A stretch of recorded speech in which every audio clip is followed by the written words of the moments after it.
जय गुरुदेव। प्यारे बच्चों, हिंदी की कक्षा में आपका स्वागत है। आज हम हिंदी की अरोगा भाग 2 में चैप्टर 14 करेंगे। इसके प्रमुख कवि फणीश्वर नाथ रेणु थे। पहले हम फणीश्वर नाथ रेणु के जीवन परिचय के बारे में जानेंगे कि उनका जन्म कहाँ हुआ, उन्होंने कौन से उपन्यास कहानी लिखी, उनकी निधन कब हुआ। तो सबसे पहले इनका जन्म कहाँ हुआ था? 4 मार्च 1921 में आरोई हिंगना, जिला पूर्णिया, अब अररिया, बिहार में हुआ था। उसके बाद इसकी प्रमुख रचनाएं थी। इन्होंने सबसे जो प्रसिद्ध रचना थी वो थी मैला आंचल।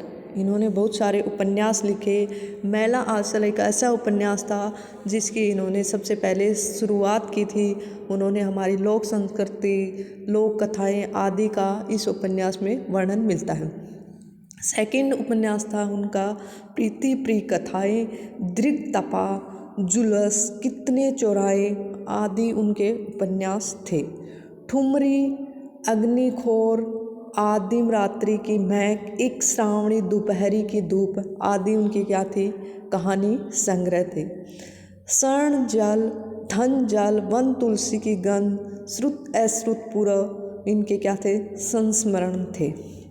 नेपाली क्रांति की कथाएं रिपोर्टाज थी तथा रेणु रचनावली के 5 खंडों में समग्र इनकी रचनाएं थी। तो ये आपको अलग अलग इनकी कहानी अलग लिखनी है, उपन्यास अलग लिखने हैं, अलग अलग इनकी रचनाएं लिखनी है। उसके बाद इनका निधन 11 अप्रैल सन 1977 में पटना में हुआ था।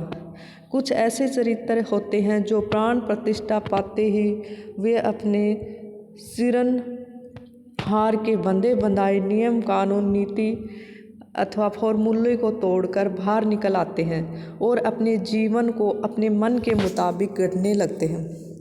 देखो, पहले हमें उनका जन्म लिखना है, फिर उनकी रचनाएं लिखनी है, फिर उनका निधन लिखना है। उसके बाद हमें उसके चरित्र के बारे में लिखना है कि वो उनका चरित्र कैसा था।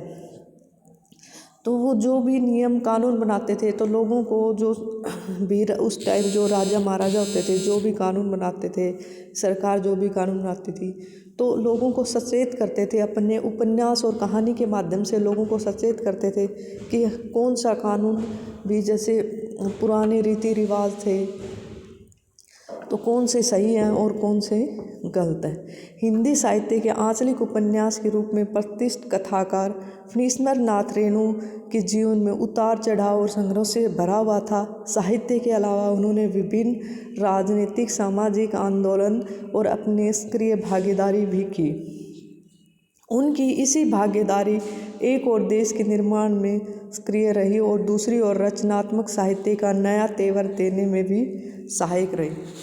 1954 में उनकी बहुचर्चित आंचलिक उपन्यास मैला आंचल प्रकाशित हुआ, जिसमें हिंदी उपन्यास की एक नई दिशा दी। हिंदी जगत में आंचलिक उपन्यास का विमर्श मैला आंचल से ही प्रारंभ हुआ।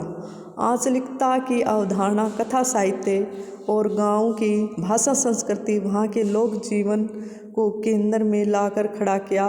लोकगीत, लोकोक्तियाँ, लोक संस्कृति, लोक भाषा, लोक नायक, इसी अवधारणा का भारी भरकम चीज़ और नायक की जगह अचल को ही नायक बना डाला।